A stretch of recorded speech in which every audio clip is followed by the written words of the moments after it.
Hello live wires, Heather Boyd Wire here, and welcome to my channel for all kinds of wire art and jewelry making tutorials and live streams. This is a special video for Anne Murray. She won a custom template in the 10-day bead soup challenge, and her special request was for a template for a dragon. So I'm going to show you how to do this wire dragon today. And what you're going to need for the project are your tools: flat pliers, round pliers. I have larger round pliers, cutters, and I'm going to use 18 gauge wire.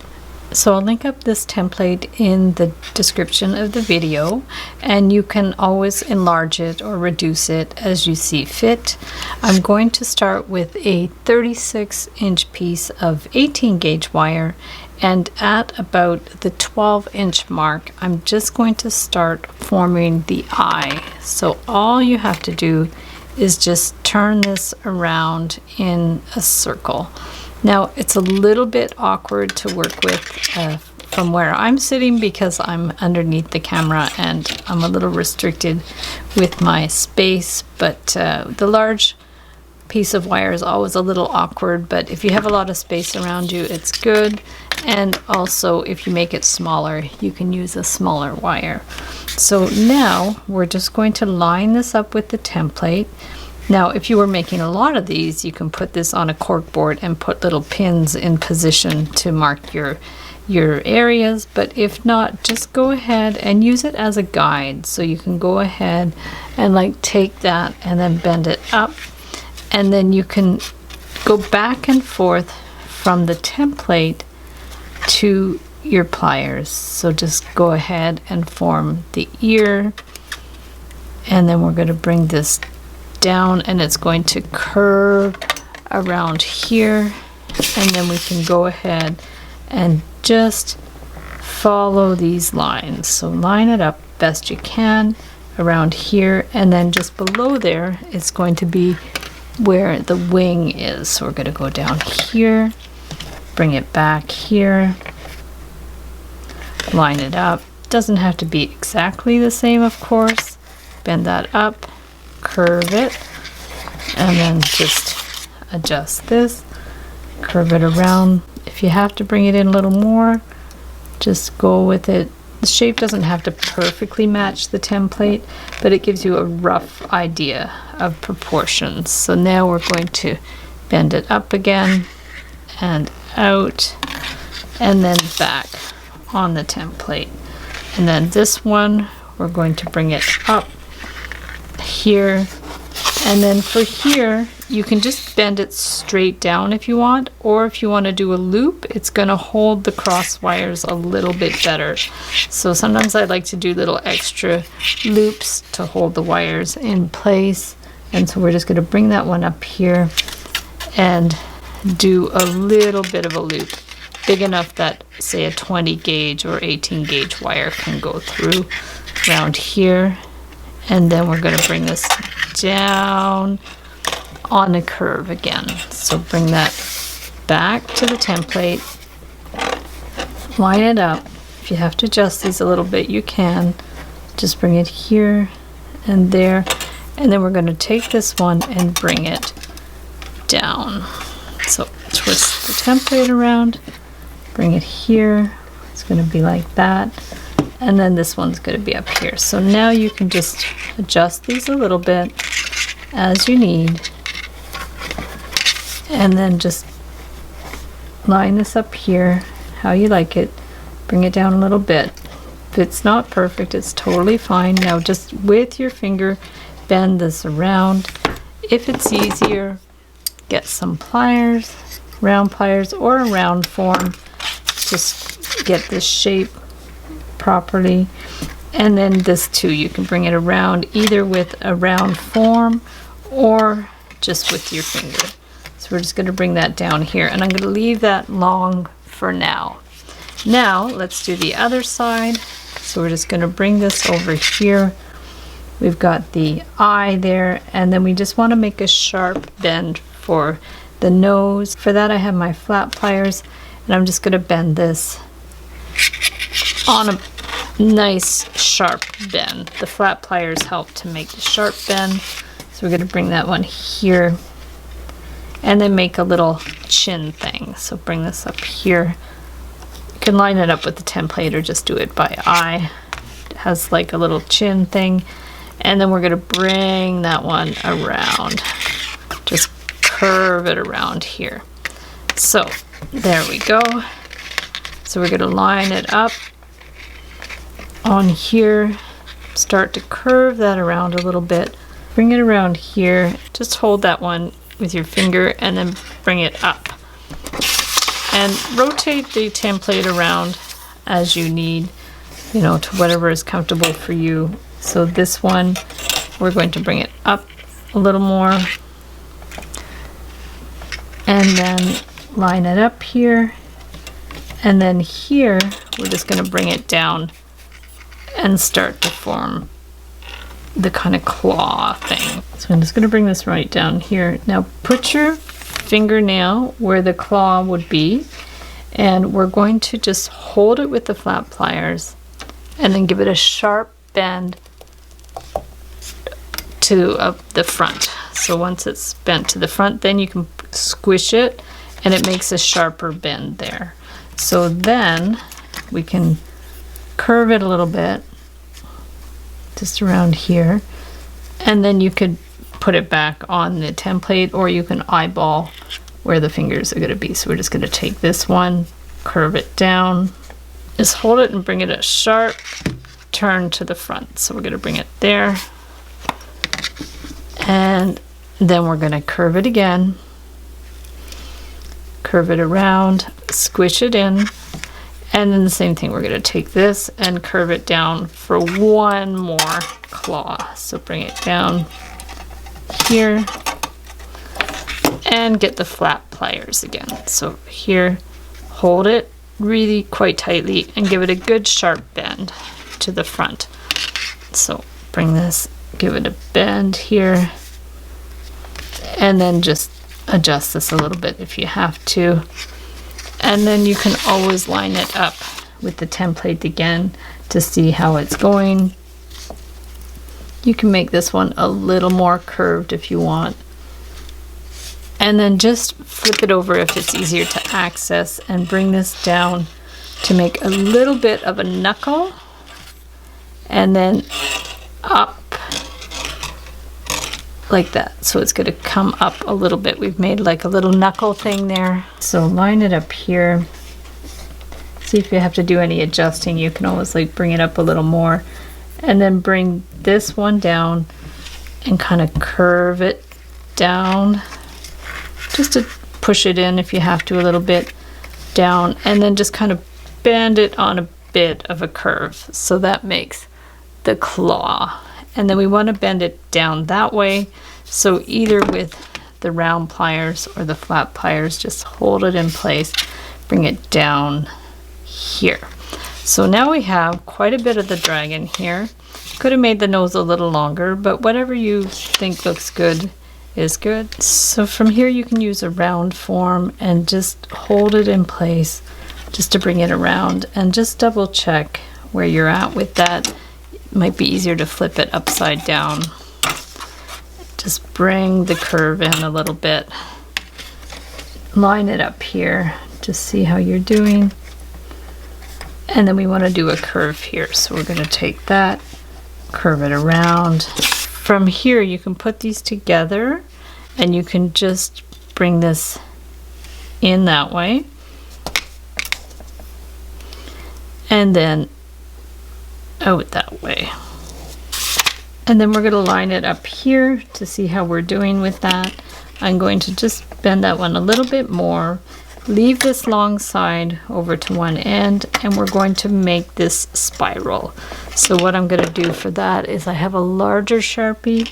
I'm just going to start it, see if it's about in the same place. Yep. And then you can just make somewhat of a spiral.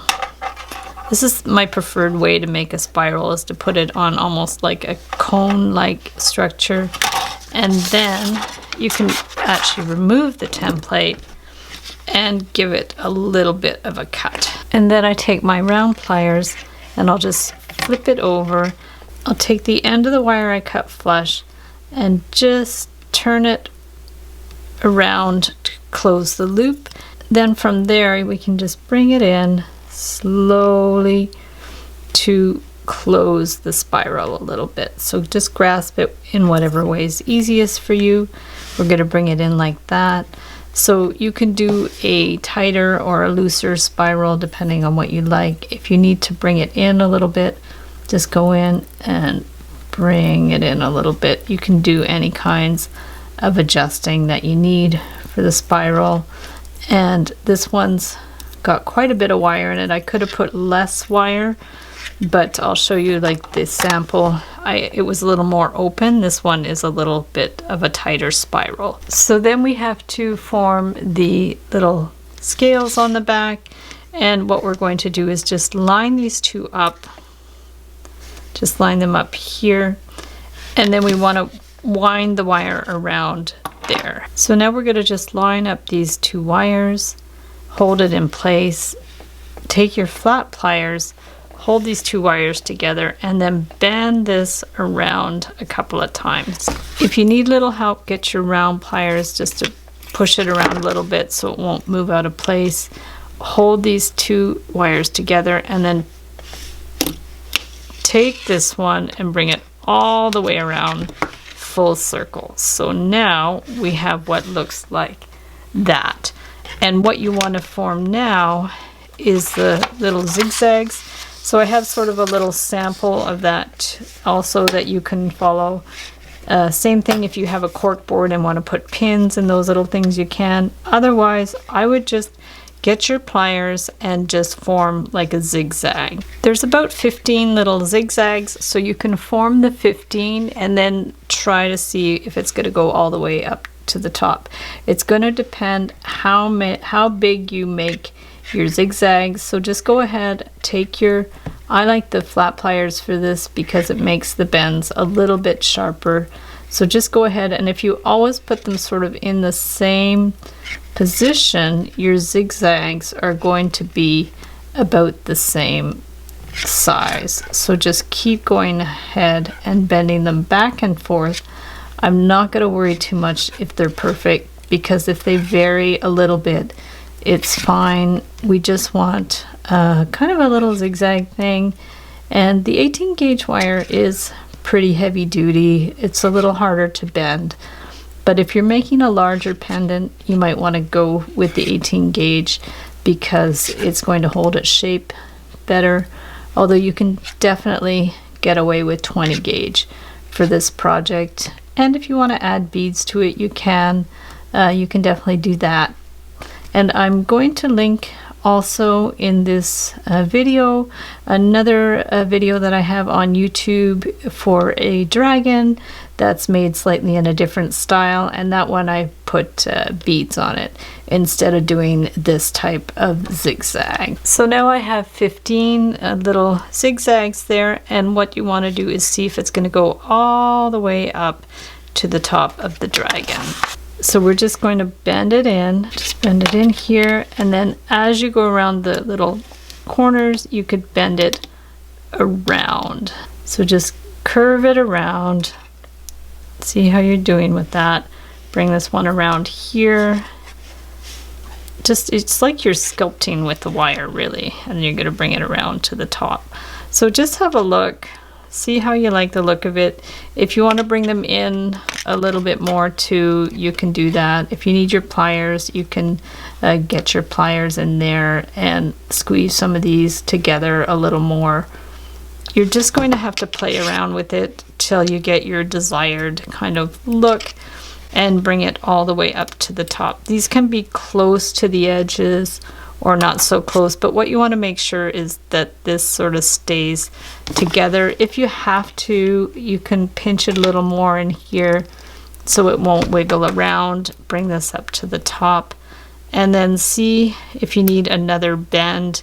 It looks pretty good to me, so rather than bend another one of these zigzags, I'm just going to pull it down at an angle there, and I'm going to wrap it around the ear. So let's make sure the ear is kind of closed there. Bend it around. So I actually have extra wire here, so I definitely cut my piece a little bit long for this one. I had about 8 inches extra there, so you can cut your wire a little shorter than 3 feet when you do this project. So that looks really cool, and so what we can do is just get the extra piece of wire that you have, or cut yourself another piece if you don't have any extra, straighten it out, and then what we want to do is put it through that loop. We're just going to bend it on a bit of an angle so it's not tricky to work with. We're just going to clip it a little bit, and we're going to put that one through that loop. So we're going to put that one through the loop here and bring this to the front. So we're going to bring this one to the front, grab it with your flat pliers if you need to. Here we can bring this right up. See, I have it right up on an angle there. You can just hold it in place and then bend that one down at an angle so it's sort of a little bit more flush there. So now we want to bend it into this point and that point. So just go ahead, bring it here. Very carefully bend this around, push it right down, and then cut it flush to about 1/8 of an inch.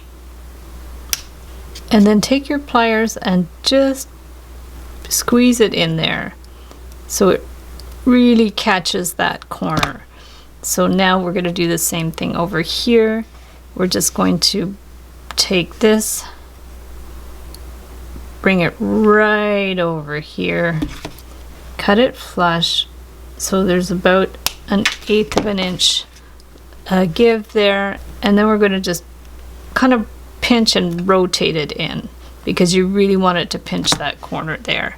If you need to adjust this a little bit more, you can, and just give it a little pinch again so it stays in place. You can adjust the spiral if you want it more open, and there you have your super cool dragon pendant. So thanks so much for watching the video. Give it a big thumbs up if you liked it. Be sure to subscribe to my channel for lots more wire art and jewelry making videos.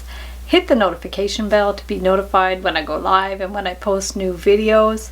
And if you'd like to share photos of your wire art and jewelry, be sure to join the Wire Makers Club on Facebook. And if you'd like to check out my work on Etsy, my husband and I specialize in custom wedding cake toppers and funky jewelry. I also have a mailing list, so if you'd like to sign up below, I'll send you my Wire Art Essentials ebook. So thanks again for watching, and we'll see you the next time.